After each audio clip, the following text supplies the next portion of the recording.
मेरी नजर में एक खोट है, मैं केवल व्यवहारिक समाधान और व्यवहारिक समस्या ही देखता हूं। बाकी सब तो अच्छी अच्छी किताबें दुनिया भर में, दुनिया भर की सबसे ज्यादा किताबें हिंदुस्तान में है। इतनी किताबें कहीं नहीं धर्म की, ना इतने धर्म कहीं नहीं किसी देश में इकट्ठे।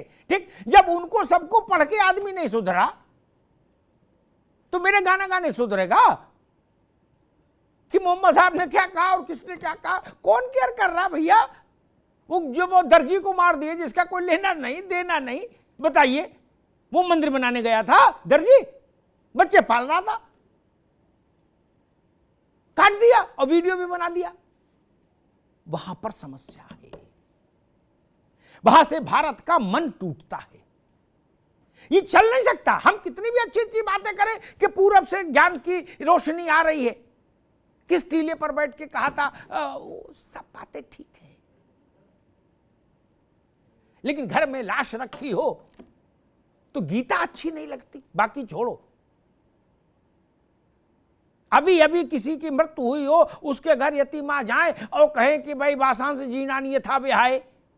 जैसे आदमी कपड़ा बदलता वैसे ही आत्मा ने शरीर बदल दिया, तो आदमी कहेगा मां अभी जाओ, अभी जाओ, क्या 3 दिन बाद आना तो ये ज्ञान सुनेंगे, उससे पहले नहीं। ये देश को, अगर देश को तरक्की करनी है, मनोज पंडित जी आप इस बात से सहमत हैं कि नहीं, इत्तेफाक रखते कि नहीं? अगर देश को तरक्की करनी है तो सामाजिक स्तर पर पेंडिंग पड़े मसलों को सुलझाना होगा। बिना उन मसलों को सुलझाए, जैसे कोर्ट में पेंडिंग मसले होते हैं ना, वैसे देश में भी होते हैं, उनको सुलझाए बिना भारत अमेरिका की तरह प्रगति नहीं कर सकता। क्योंकि अभी एक बड़ी ऊर्जा तो उसी में जा रही है देश की, लट्ठम लट्ठ में। मनोज पंडित, या वही रास्ता अपनाए रखें कि जब कोई बवाल हो तो थोड़ा बहुत पुलिस वुलिस कर दें, फिर 10-5 लोग बैठे और कहेंगे ये गुलिस्ता हमारा, हम बुलबुलें हैं इसकी। मनोज पंडित जी, या इन सब विषयों का समाधान होना चाहिए? उस समाधान की प्रक्रिया ही चल रही है अमिताभ जी। आप देखिए कि जितना बढ़िया हमारे मुस्लिम धर्मगुरु ने बोला, अगर यही परिस्थिति और सब लोग भी अपना लें तो झगड़ा ही खत्म हो जाए। झगड़ा किस बात का बचेगा? कोई झगड़ा नहीं बचता किसी बात का। परिस्थिति क्या है कि लोग इनकी व्यवस्था को मानने को तैयार नहीं है। अभी चूंकि अभी उनकी एप्लीकेशन खारिज हो गई, चीजें निपट गई, उसके बावजूद भी वो तैयार। अब 22 तारीख को जो अगली डेट लगी है उस पर चीजें, पर मेरा मानना यह है कि हम चाहते हैं, देखो जहां पे अयोध्या ले लीजिए, काशी ले लीजिए, मथुरा ले लीजिए, जहां पे हिंदुओं के बड़े मंदिर है, वहीं पर मस्जिद क्यों बनी? क्योंकि कहीं ना कहीं जब इनका शासन था, जब इनकी चीजें थी, तो हिंदुओं के आस्था को एक ठेस पहुंचाने वाला काम और जो चीजें कर सकते थे की इन्होंने। आज व्यवस्था बदल गई, आज समय बदल गया, चीजें बदल गई हैं। आज कोर्ट के माध्यम से, कानून के माध्यम से, संविधान के माध्यम से जो भी रास्ता निकाला जा सकता है उसको बिल्कुल निकालने की तैयारी में है और काम कर रहे हैं। और जल्दी से जल्दी ये मसले सब खत्म हो जाएंगे ताकि हम प्यार मोहब्बत से और इस चीज को आगे बढ़ा पाए। बिल्कुल ठीक बात है। मैं कई बार व्यक्तिगत चर्चाओं में भी और ऐसे मंचों से भी कहता हूं कि जब देश आज़ाद हुआ और जवाहरलाल जी प्रधानमंत्री हुए, उसी वक्त अगर इस देश की सरकार ने ये फैसला कर लिया होता कि काशी, मथुरा और अयोध्या को इस ढंग से हम समाधान देने देंगे और कोर्ट के प्रभु से उसको बाहर कर देते, सरकार के पास तो शक्ति थी। उस वक्त देश का वायुमंडल भी दूसरा था। ये ठीक है, भारत ये कहता कि हम धर्म आधारित राज्य नहीं बनेंगे, कभी थियोक्रेटिकल स्टेट नहीं बनेंगे, नो, हम सेकुलर रहेंगे, लेकिन इन 3 स्थानों के लिए विशेष व्यवस्था करते। तो कौन विरोध करता? उस वक्त कौन विरोध करता? एक बड़ी समस्या का समाधान हो जाता। लेकिन पर्दा डालो, कंबल डालो, बोरा डालो, ये जो भारत की मानसिकता है, इसने भारत का बड़ा नुकसान किया। बोल छोड़ो यार, पर्दा डालो, फोटो लगाओ ऐसे करते हुए गंगा जमुना वाली, पोस्टर छपवा दो। पोस्टर से मामला सुलझेगा क्या? नहीं। फरहत अली साहब हमारे बड़े पुराने दोस्त हैं, लेकिन इनकी कॉल पर हम तो मुग्ध हैं लेकिन जिनको उस पर सुनवाई करनी चाहिए वो सुन ही नहीं रहे, तो इसलिए कॉल का अर्थ नहीं रह जाता। हमारे मुग्ध होने से कोई अर्थ नहीं निकलेगा। और ये जिस कौम को रिप्रेजेंट करते हैं वो इनको सुनने को तैयार नहीं। वो कह रहे कि अकेले मिल जाए तो मैं इलाज ही कर दूं, अकेले मिल जाए तो मैं इलाज ही कर दूं इनका। तो मुझे उनको सुनना पड़ता है जिनकी बात कौम सुन रही है, फिर वो अकबरुद्दीन हो या असदुद्दीन हो, उन्हीं को सुनना होगा ना, नहीं तो समाधान कैसे होगा। इसलिए जो कॉस्मेटिक अप्रोच है ना भारत की, सजावटी दृष्टिकोण, ये अच्छा नहीं है, मेरे जैसी समझ में तो अच्छा नहीं। कब तक आप टीवी को खांसी बताते रहेंगे? बोले ना कुछ नहीं, थोड़ी खांसी है, लंग्स बैठ जाएंगे भाई, फेफड़ों में हवा से शुद्ध ऑक्सीजन पहुंचे, इसकी तो व्यवस्था करनी होगी ना भारत को। क्या सामाजिक स्तर पर इतने बड़े तनाव के साथ कोई देश चल सकता है? नहीं चल सकता। और जो लोग कह रहे हैं कि नहीं नहीं कुछ नहीं है, वो हिपोक्रेट है, झूठ बोलते हैं।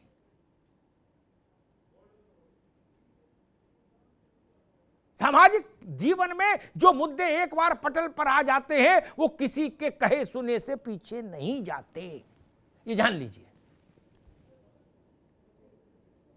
किसी ने सोचा था कि अयोध्या 125 साल का न्यायिक युद्ध लड़के आएगी? किसी सोचा था? नहीं। 464 साल लड़ाई चली, लाखों हिंदू मारे गए, तब तो भाजपा नहीं थी, आरएसएस भी नहीं था। ऐसा भी नहीं कि आरएसएस और भाजपा ने आके कोई क्रांति कर दी है, नहीं। वो लोग क्यों कुर्बानी दे रहे थे, उनको तो पता नहीं था कि कभी भाजपा भी आएगी। मुगलों के समय कुर्बानी दे रहे थे लोग। इसलिए मैं कहता मूल विषयों को समाधान चाहिए। और घर में 2 बहुएं होती हैं राकेश बाबू, जब सास ससुर देखते हैं कि इनमें रोज सिर्फ फटौवल हो रहा है, कोई बेलन मार रहा, कोई चकला मार रहा है एक दूसरे के तवा, तो वो कहते भाई तू ये कमरे में रहे, तू ये कमरे में रहे, इसमें क्या बुराई है? और फिर भी नहीं पट रहा तो अलग मकान लो, है ना। लोक जीवन को भी वहीं से देखना होगा। राजस्थान की पुलिस ने यही कहा था कि गंगा जमुनी है। जब पहले वो गए थे कन्हैया, शायद अगर मैं सही नाम याद कर पा रहा हूं, जो मारे गए, जब वो पहले गए थे पुलिस के पास रिपोर्ट लिखाने, तो पुलिस ने कहा था गंगा जमुना है, कंप्रोमाइज करा दिया था, गंगा जमुना लिख दिया था उसके ऊपर, कागज के ऊपर, बोले ये गंगा ये जमुना है। अब मोहर मार दी थी। क्या हुआ? क्या हुआ? इसलिए समाधान होना चाहिए। उस वक्त अगर ये रुख नहीं अपनाया होता तो वो बच गया होता। बीमारी इलाज मांगती है। शरीर में कोई दोष है तो उसका समाधान औषधि से ही होगा। औषधि होनी चाहिए, क्या बुराई है? मीठी हो तो चबा के खाओ, चूस के, और कड़वी हो तो पानी के साथ निगलो, निगलनी तो पड़ेगी। क्या समस्या है? मैं सोचता हूं कि इन आतंकियों ने, आतताइयों ने ये 3 स्थान क्यों चुने? काशी, मथुरा और अयोध्या। फरहत अली खान साहब, काशी, मथुरा और अयोध्या ना तो भारत के कभी सामरिक केंद्र रहे कि यहां से भारत की सामरिक सत्ता को हिला देंगे, है ना ये आर्थिक राजधानी रहे कभी, ना कभी नहीं रहे, और ना ये उतने धनी मानी इलाके रहे। क्या अयोध्या में तो खैर कुछ था ही नहीं, काशी भी बहुत नहीं था, मथुरा भी बहुत नहीं था, ठीक। उनसे समृद्ध भारत के तमाम छोटे छोटे शहर थे। फिर ये सारे जो कबीलाई लोग आए, नादिर शाह, अब्दाली, शब्दाली, कब्दाली, जितने थे, अवाली बवाली, सब वो यही क्यों आए? जब बेहतर चीजें उपलब्ध थी तो यहां किस लिए आए? यहां ब्रजवासी का पेड़ा खाने आए थे क्या मथुरा में? नहीं ना। ये बनारस में इसलिए आए थे औरंगजेब के केशव का पान खा लेंगे? नहीं ना, वो इसलिए आए थे कि यहां से हम भारत के माथे पर लात रख सकते हैं। ये भारत का माथा था, जहां आपने लात रखी है। हाथ पर लात रख देते, हम गंगा जमुना मान लेते, झेल जाते। माथे पर लात कैसे झेले? कोई दूसरा कारण बता दो जिस कारण यह साबित हो जाए कि हां इसलिए यहां किया। आप चाहते थे कि भारत मानसिक तौर पर इतना टूट जाए कि हजारों साल तक सांस लेने की स्थिति ना बने। मथुरा में क्या किया आपने? आप लूटते तक वहां तक बात ठीक, वहां तक बात समझ में आती है। चलो भाई, आप लुटेरे हैं। आप लुटेरे के साथ साथ, अब मैं क्या शब्द इस्तेमाल करूं, वैसे भी थे। आपने कृष्ण की मूर्ति, जो मूल विग्रह था जन्म स्थान का, मंदिर का, वो निकलवाया। उसकी आंखों में जो रूबी लगी थी और वो जो थे, वो तो झोले में रख लिए। मतलब आप इतने बड़े वाले थे कि वो तो झोले में रख लिए जो कीमती थी। और मूर्ति को वहीं पड़ोस की एक मस्जिद की सीढ़ियों में चुनवा दिया आपने। इसके बाद आप कहते हो गंगा जमुना हो जाए? कैसे हो जाएगा? कैसे हो जाएगा? ये तब संभव था जब आज जो लोग हैं वो औरंगजेब से खुद को नहीं जोड़ते। आज जो लोग हैं वो कहते हैं हमारा कोई वास्ता नहीं अब्दाली से, कब्दाली से, बवाली से, मवाली से। ना, फरत अली खान साहब जैसे 2, 4, 5, 10 लोगों को छोड़ दीजिए। पूछिए भाई, आप तो बाबर के साथ तो बहुत लिमिटेड लोग आए थे, नादिर शाह के साथ भी बहुत लिमिटेड लोग आए थे, सबके साथ तो ज्यादा तो चले गए, बाबर के साथ वाले रह गए थोड़े बहुत। वो कहते नहीं नहीं, हम लोग वही हैं, हम लोग कन्वर्टेड नहीं है। क्यों? हिंदुस्तान के साथ बहने में, चलने में समस्या है क्या? मुश्किल यहां पर है। ऐसे एक बहस हो रही थी एक बार किसी विषय पर, हमारे एक मित्र जुड़े मुरादाबाद से, उनसे किसी ने कह दिया कि आप भी ये हिंदू ही रहे होंगे तीसरी पीढ़ी में। वो आक्रामक हो गए, बोले ना, हम तो जाने इराक और ईरान कहां बताया, वहीं के हैं सीधे, जहां से मुगल आजम था। तो ये तो नहीं चलेगा ना, मुगल आजम के साथ अपने को जोड़ेंगे और फिर कहेंगे कि जी नहीं चलेगी। दोनों चीजें नहीं चल सकती। एक चीज तय करिए, भारत को एक रास्ता एक चुनना होगा। बुनियादी मसाइल आप हल नहीं करेंगे तो ये समस्याएं कुलबुलाती रहेंगी और मानसिक अशांति उत्तेजना देती है। उस उत्तेजना का कारण यत्र तत्र प्रकटीकरण हम लोग देखते नहीं क्या? नुकसान सबका है मित्र, ये ध्यान रखिए। और जो बात फरत अली खान साहब ने कही, वो बात मैं दोबारा से कहने के अपनी बात समाप्त करूंगा। औरंगजेब से लेके अब्दाली और तैमूरलंग और कौन कौन थे, जितने भी थे यहां आने जा लुटेरे, वो तो सब चले गए जहां जाना था। लेकिन वो फरत अली खान साहब जैसे भले लोगों के लिए मुश्किलें पैदा कर गए।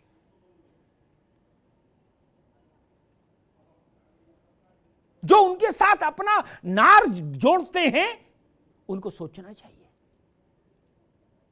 हम जिस देश में रहें, हमारा मन, वचन, कर्म सब उसी के साथ खड़ा होना चाहिए।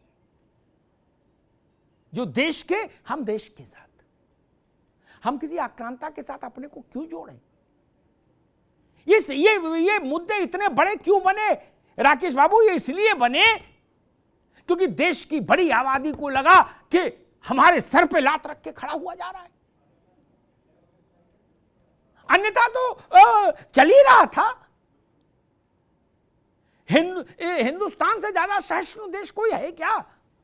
इस्तांबुल में क्या हुआ? कितनी बार मस्जिद में अदला बदली हुई? कहां है मौलाना लोग? गए वालों ने नहीं ना। कभी चर्च घोषित कर दिया, कभी स्मारक, कभी फिर मस्जिद, कभी फिर चर्च। वहां तो कोई लड़ने नहीं गया। सऊदी अरब ने तमाम मस्जिदें शिफ्ट कर दी, वहां कोई लड़ने नहीं गया। शिफ्ट ही हो जाती चीज। इसलिए मैं कहता हूं कि अदालत से चीजें हो तो जाती हैं, ये बात मैंने एक बार और भी कही थी, लेकिन अदालत से हुई चीजों को मैं भरत साहब बहुत अच्छा नहीं मानता। अदालत जो आपने भी कहा कि अदालत एक गांठ तो पढ़ी जाती है, इसीलिए अदालतें भी कई बार कहती हैं कि कुछ मसले अदालत के बाहर सुलझ जाएं तो अच्छा है। मैं फिर कहता हूं काशी और मथुरा जैसे मुद्दे अदालत के बाहर सुलझ जाएं, हम बड़े दिल का परिचय दें, हम काशी मथुरा के लिए उदार हो, और जो बहुसंख्यक वर्ग है वो ये कहे काशी मथुरा के बाद और नहीं। इसके बाद एक रास्ता खुल सकता है, लेकिन वो रास्ता अदालतों से खुलेगा तो एक जीतेगा एक हारेगा।